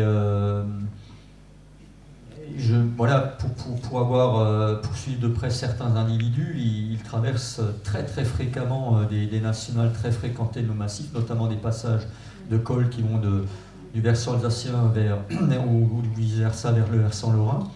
Et pour le moment, on touche du bois, il ne se passe rien, quoi. Arcos, l'année dernière, pendant le RUT, sur une route d'un col, au lieu de traverser en amont juste une fois la route, il a passé à un endroit où il y a 3 lacets, il a coupé 3 fois la route, quoi. Donc voilà, mais voilà, mon inquiétude est là. Moi, ce que je trouve un peu dommage, c'est un peu pour ça, Sandrine, hein, que je dis, bon voilà, on réfléchit, on cause beaucoup, il se passe rien. Moi, j'ai participé à un travail qui était mené par l'OGE, l'Office de génie écologique, sur la mise en place de différents écoponts, notamment au départ, le projet, c'était une douzaine d'écoponts entre Dole et Mulhouse, et j'avais proposé donc une demande ou en tout cas un projet auquel participait la P2R, hein, je crois que c'est comme ça qu'on dit. Et en fait, j'avais fait une proposition d'écopont au sud de Mulhouse pour entendre dire justement le gestionnaire des autoroutes, ah bah tiens, en plus c'est quelque chose qui coûtera peut-être moins cher parce que c'est déjà un endroit où l'autoroute passe dans une tranchée ouverte. Hein, en fait, il semblerait qu'il soit, j'y connais rien en finalité, quoi, mais il semblerait qu'il soit moins cher de faire un écopont sur une route qui est déjà dans une tranchée plutôt que de taluter, voilà. Et en fait, sur l'ensemble des projets retenus, celui-ci n'a pas été retenu, alors qu'au départ, il semblait qu'il était, en tout cas, il est intéressant par rapport à la dispersion des individus des lynx du Jura vers le sud massif vosgien, et ce projet-là n'est pas retenu. Donc voilà, encore une fois, plein de gens cogitent, plein de gens passent des heures en réunion, et derrière, il se passe encore et toujours rien. Oui, justement, en Allemagne, les deux passerelles qu'on a vues tout à l'heure, là, en photo, là, on en a vu, mais ça date de quand, ça? Alors, c'est récent ou c'est... Oui, c'est relativement récent. Je crois qu'une a été construite en 2010, quelque chose comme ça, hein, au-dessus de l'autoroute A6, et l'autre un tout petit peu plus tard, 2013, au-dessus de la route B10, donc avant qu'il y ait le programme de réintroduction. Oui, ils l'ont fait avant. 2013, donc ils ont été construits avant. Et dans le Palatinat, il y a quand même 2 lynx qui sont morts suite à des collisions. Hein. Donc sur 20 lynx lâchés, ils sont morts suite à des collisions, donc ça fait quand même 10%. Juste par rapport, il y a quand même eu un lynx au nord de Nancy, il y a une collision fin d'année dernière, donc c'est pas tout à fait vrai sur le fait qu'il n'y ait aucun individu. La rectification, il y a quand même eu, effectivement. Il y a quand même et il est d'où ce lynx? On ne sait pas. On ne sait pas d'où il venait, c'était un jeune mâle, il était en zone industrielle, donc c'est dans un contexte assez particulier. Ouais. Mais du coup, non, il y a quand même des collisions, mais c'est pas...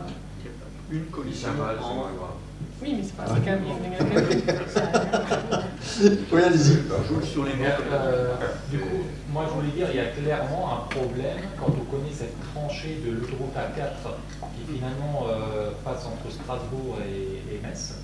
Il y a clairement un problème sur cet axe qui est très très fréquenté parce qu'en fait, il existe en fait le parc des Vosges du Nord, et ensuite cette grande tranchée, et ensuite les Vosges centrales. Mais là, sur cet axe, il n'y a aucun écopont.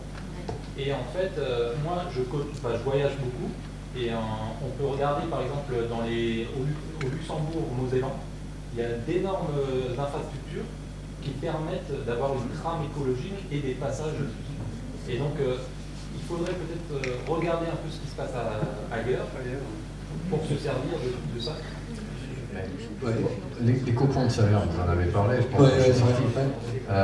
Un peu de mémoire. Vous savez que maintenant, la France, c'est le royaume du TGV, du train à grande vitesse, hein, pour aller plus vite à Paris. Lorsqu'il y a eu des travaux au Mont-Saint-Michel, donc c'est à côté de Saverne, vous vous souvenez tous, vous voyez ce tunnel devant la passerelle. Chapelle, excusez-moi.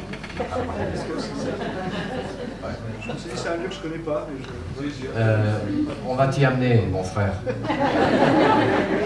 Donc, imaginez, donc, nous, on s'était un peu intéressés aussi à cet écopont, mais très vite, parce que de toute façon, c'est pas la peine d'en parler, sauf.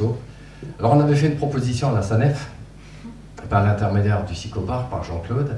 Alors, ils sont en train de creuser des milliers de mètres cubes de sable pour faire le tunnel du TGV. À votre avis, ils les ont mis où, ces mètres cubes? Ben, ils sont allés loin. Alors, il y avait une commande. On met 2 tunnels, de part et d'autre, montant, descendant, un tunnel, qui coûte moins de 10 millions d'euros, largement moins. Et on remblait avec le sable de l'autre tunnel. Le problème était réglé. Mais, comme dit Alain, c'est des plans, c'est des machins, non, on a fait ce tunnel à gauche, et puis l'autre, on aurait pu voilà, faire quelque chose comme font les Suisses, etc. Donc, vous savez, ce sont un jeu mobile avec du béton, enfin bon, je schématise, qu'on enchevêtre, et puis après, voilà, je ne suis pas des BTP, mais le monsieur de la SANEF, dont je ne veux pas parler, mais qui est très ouvert, et qui dit, mais bien sûr que c'est possible, mais c'est politique. Voilà. Toujours politique, quoi. Toujours politique, c'est toujours pareil. Oh, pardon, excusez-moi. Oui, alors on parle beaucoup des écopons, des écopons. Moi, il y a quand même un truc qui m'embête, c'est que récemment, je suis passée d'une voiture thermique à une voiture électrique. Et alors, bon, moi, j'ai pas de lynx chez moi, mais j'ai des chats forestiers, des chevreuils, des biches, plein de choses. Et ce que je me rends compte surtout, c'est que ma voiture électrique ne faisant pas de bruit, les animaux ne les entendent pas.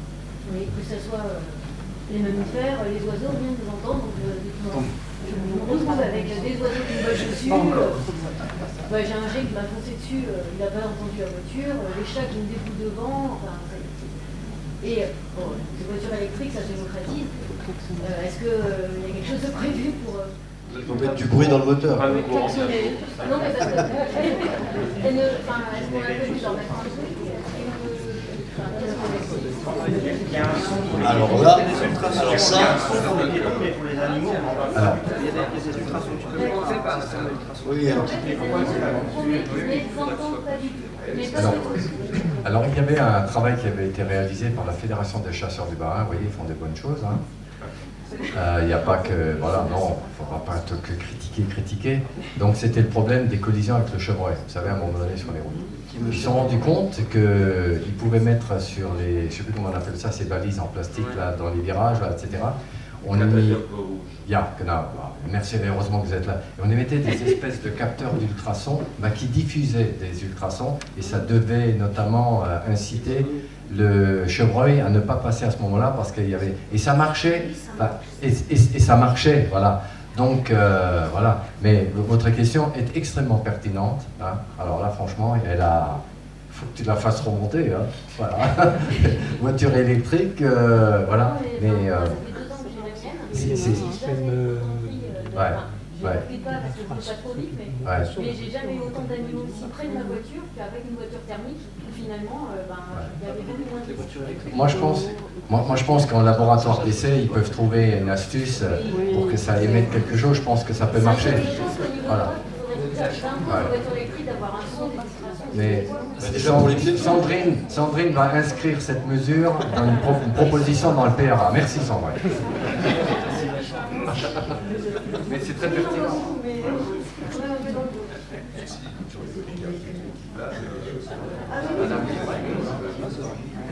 Merci pour l'information. Elle est pertinente. J'ai un élément. Est-ce qu'il y a des questions?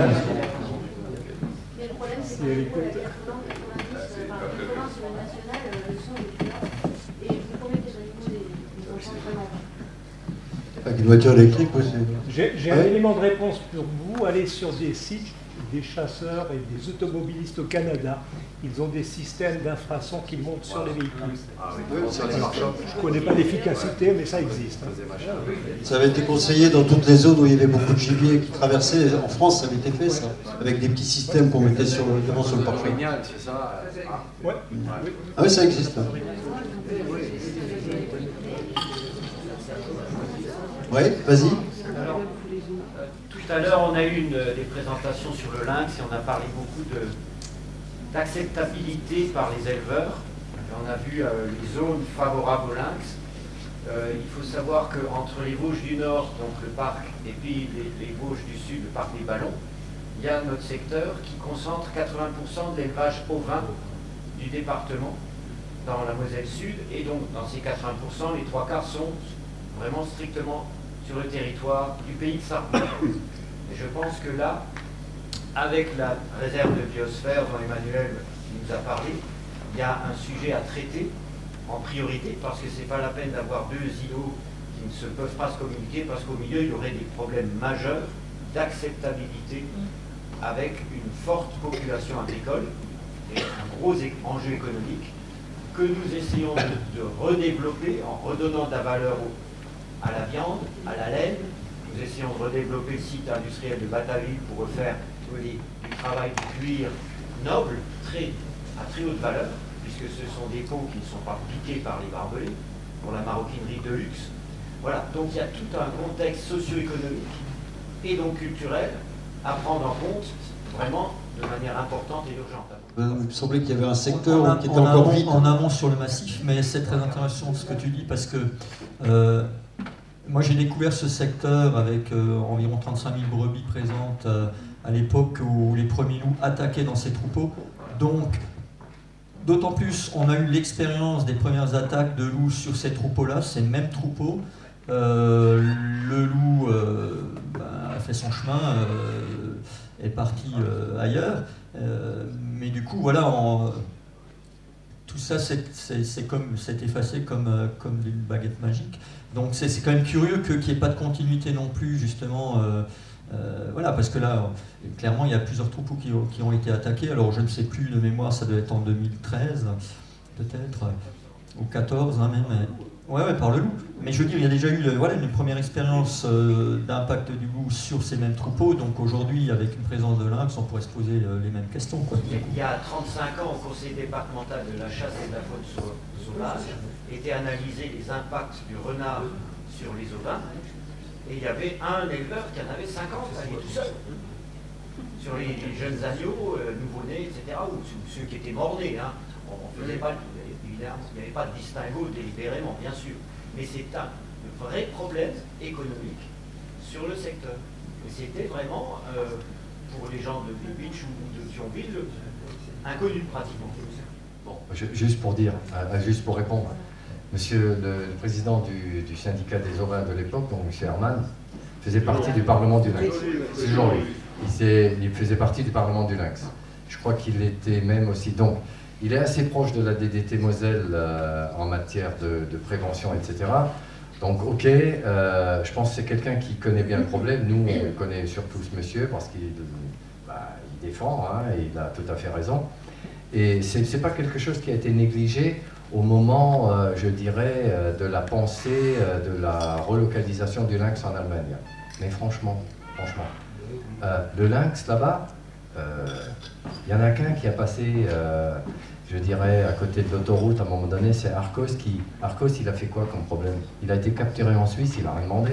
On le capture, on le met dans une boîte, on le met en Allemagne, il est âgé, il a juste une envie, il veut rentrer chez lui, il fait du roaming. C'est tout.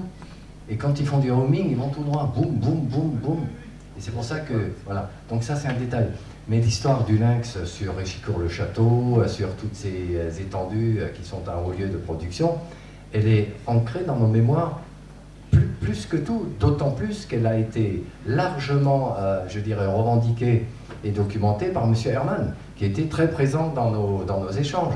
Et Herman est présent, hein. C'est... attention, Artung, hein. Et c'est un éleveur bio. Oui, voilà, bon, on peut être bio et pas bio-lynx, hein. Voilà, c'est... mais il va pas aller écrouter ces machins là-bas, faut pas déconner, ils vont rester dans les forêts. Ça peut arriver qu'il y en ait un qui s'égare, après il y a des moyens, mais bon, la prise en charge, la prise en compte de tout, maintenant il faut aussi que l'éleveur... Attendez, il y a quand même une différence fondamentale entre la valeur économique d'un élevage, la viande et tout ce que tu dis avec les cuirs sans barbelés, etc., et le monde de la chasse. On n'est pas dans le même domaine. Là, il y a un véritable enjeu au niveau des emplois, etc. La chasse, c'est souvent du loisir, voilà. Mais qui se rendent quand même compte que c'est quelque chose qui est d'actualité, qui est bien pris en compte. Maintenant, vous, en tant que représentant de la réserve de biosphère, Philippe, c'est aussi à vous de vous bouger. Hein, bougez-vous, voilà. Tirez la sonnette, voilà. Et faites quelque chose, voilà. Qu'un lynx tape, qu'un lynx, et qu'il y ait la possibilité qu'un lynx, parce qu'il y en a eu un qui a été vu il y a 2 semaines au Groman, vers chez nous, là, au nord du Liban. C'est Letty qui est photographié régulièrement sur le chemin des Russes, piège B21, 11h06.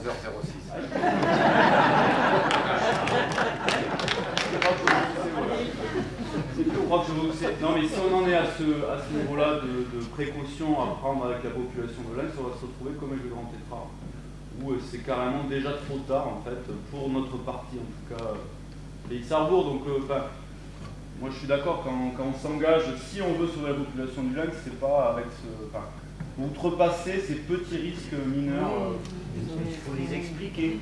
Il y a beaucoup moins de risques que il faut être présent sur le terrain chez eux aussi. Il faut l'être. Je suis entièrement d'accord avec toi. Comme vous avez dit, le prélèvement par le lynx, finalement, voilà, les conséquences, certes il y en a, mais les conséquences en termes de prélèvement, vous avez dit combien d'animaux par an?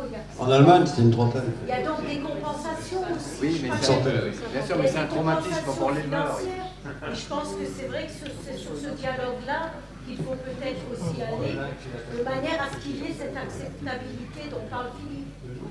C'est peut-être finalement entre... tout est relatif. Vous savez, madame, tout change, d'expérience, tout change. Et ça, Alain peut le confirmer. Alain, il a fait des constats chez les éleveurs, hein, notamment chez Poirot à l'époque, hein, etc. Franchement, moi j'en ai fait un avec Jean Do sur l'EMBAC. Donc, nous, les lynxophones, ou on les appelez comme vous voulez, oui, le loup c'est sympa aussi. Le jour où vous allez chez un éleveur, vous en avez 12 au tapis. Il y en a un qui a plus de machin, l'autre il a plus de ci et ça. Et vous voyez un éleveur qui plus est encore bio, voilà. C'est pas simple. Alain, tu peux en parler, hein, d'accord? Et c'est là que le contact est extrêmement important et que la formation du gars qui va faire l'enregistrement du dégât, elle est primordiale. C'est clair que la famille Poirot, Jean-Yves Poirot, vous venez lui parler de retour du lynx aujourd'hui, il va réagir tout aussi brutalement et en hurlant comme il sait le faire. Voilà, parce que c'est vrai que leur troupeau a été fortement impacté. Il faut tout remettre dans le contexte. Son père avait été la personne qui avait eu les premières attaques de la bête des Vosges en 60, je ne veux pas dire de bêtises, je crois que c'était 77, un truc comme ça, non? La bête des Vosges, 92. Non, c'était avant. Ouais, 70. Je crois que c'est la bête des Vosges, hein, voilà. Donc, non, mais simplement, regardez, c'est quand même fou. C'est le père à Jean-Yves a les premières attaques en 77 quand il y a cette bête qui court, qui tue des moutons dont on ne sait pas trop si c'est un chien ou un loup. Et en 2011, quand le loup apparaît dans les Vosges, les premières attaques de loup ont lieu chez le fils. Donc le fils Poirot, le Jean-Yves a géré ses attaques à répétition parce que je le vois tous les jours, Jean-Yves, à un moment, parce que je fais des constats tous les jours chez ce gars-là, à un moment, hein, qui dort plus, qui est complètement... voilà, il est branché sur du 2000. Et puis, il faut bien comprendre ça aussi. Et puis, il a géré d'autres problèmes, parce que les gens en local disent, mais... il y a quand même des gens qui arrivent à dire « Ouais, mais attendez, il y a un problème. À l'époque, c'était son père, maintenant c'est lui. Mais qu'est-ce qu'ils foutent, les Poirots? Il y a un problème. » C'est probablement parce que c'est eux, et c'est eux qui... Voilà. Donc, vous voyez, je veux dire, ça dépasse largement ce qu'on peut imaginer. Ça devient après mystique, quoi. Ouais. Et moi, je suis vraiment passé de phases où on parlait de chiens d'attaque. Ah non, c'est les gens, ils viennent d'Épinal avec des chiens d'attaque, ils les dressent pour attaquer les moutons, pour les entraîner.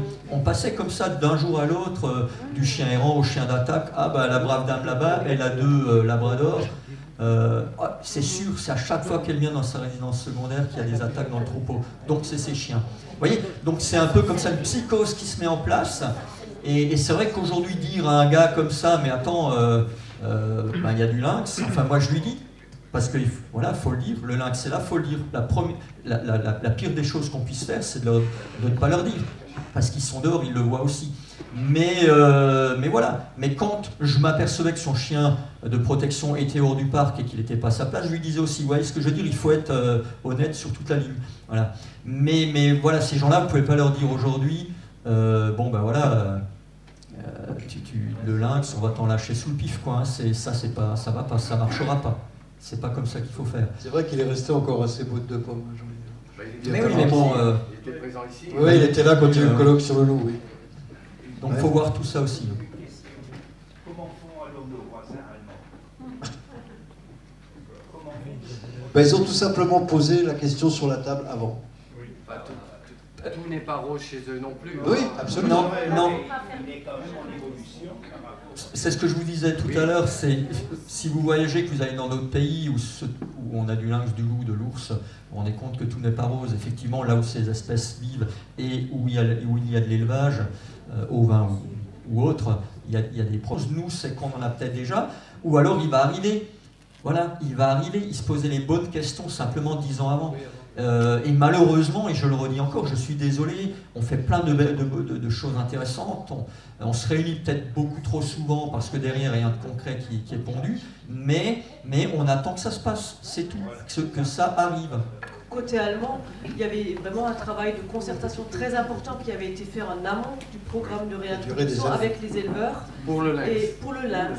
Donc il y avait vraiment tout un travail qui avait été fait, qui avait fait que les éleveurs, les syndicats d'éleveurs d'ovins et de caprins, une aide qui est faite pour la protection des troupeaux. Et en plus, s'ils ont eu plusieurs attaques, par exemple 3 attaques sur un an, et qu'ils n'ont pas fait la demande ou la mise en place des mesures de protection, ils ne sont plus compensés pour les animaux perdus. Donc quelque part, ils ont un peu l'obligation de protéger leurs troupeaux efficacement, parce que s'ils ont plus d'attaques et que c'est parce qu'ils n'ont pas mis en place les mesures de protection, ils ne sont plus compensés pour les animaux qu'ils ont perdus. Donc il y a vraiment tout un système de subvention qui est plus efficace que pour l'instant que chez nous. Juste pour revenir aussi sur une spécificité française, c'est qu'on traîne quelques boulets historiques qui expliquent aussi les difficultés d'acceptation sociale. Je pense que, notamment par rapport au monde de la chasse, on paye le premier lâcher, puisque les premiers lynx qui ont été lâchés en fait en 1983 l'ont été en fait avant la dernière consultation avec les chasseurs. Là, tu parles de quelque chose que tu n'as pas vécu. Hein.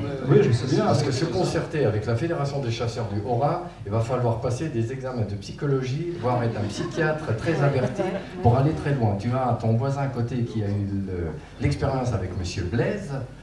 Il y en a d'autres des Blaise. Hein. Et je vais te dire, pour moi qui l'ai vécu de l'intérieur, hein, d'accord, je vais te dire, c'était pas jouable. Pourquoi? Parce qu'ils ont décidé non. Pourquoi? Parce que, ils ne savaient pas pourquoi. Non mais si, je me rappelle très bien, le terme c'était incompatibilité. Ils avaient dit ça, incompatibilité avec la gestion de la vente de la... Mange le Bambi. Mais ce que je veux dire, c'est que Claude, tu sais, c'est que... Non mais Claude, moi je parle français, je te parle incompatibilité. Non mais Claude, tu sais bien qu'aujourd'hui, ce qu'on paye toujours, c'est qu'effectivement, même si, encore une fois, je ne critique pas du tout ce qui a été fait, puisque à l'époque, ils ont fait ce qu'ils pouvaient avec les éléments qu'ils avaient. Mais ce que je veux dire, c'est qu'aujourd'hui, un des arguments qui est régulièrement ressorti... Je suis d'accord avec toi. C'est celui-là. Yes. Voilà. Mais ce que je veux dire, c'est qu'un des enjeux du PRA, c'est aussi d'arriver en fait, à dépasser en fait, cet élément-là. Parce que si on prend aussi le monde de l'élevage, si on prend les problèmes qu'on a eu dans les années 90, les périodes où il y a eu des gros dégâts, l'État a mis du temps à réagir. Les associations, d'abord, c'est le VVF qui avait monté un fonds d'indemnisation effectivement pour les éleveurs.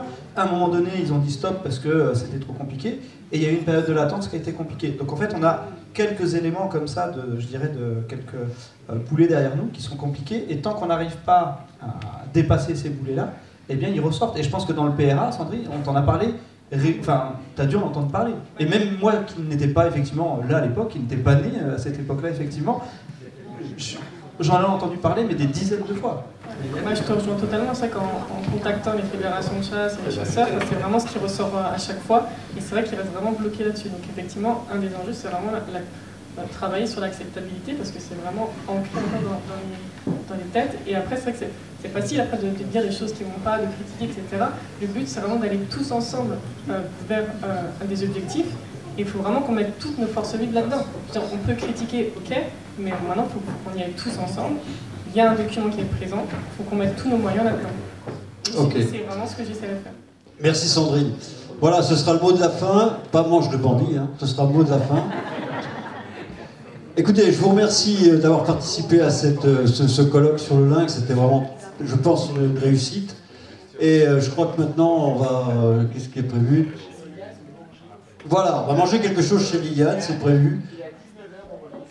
Pour le film, voilà, le film de... Ok, merci à vous et à bientôt.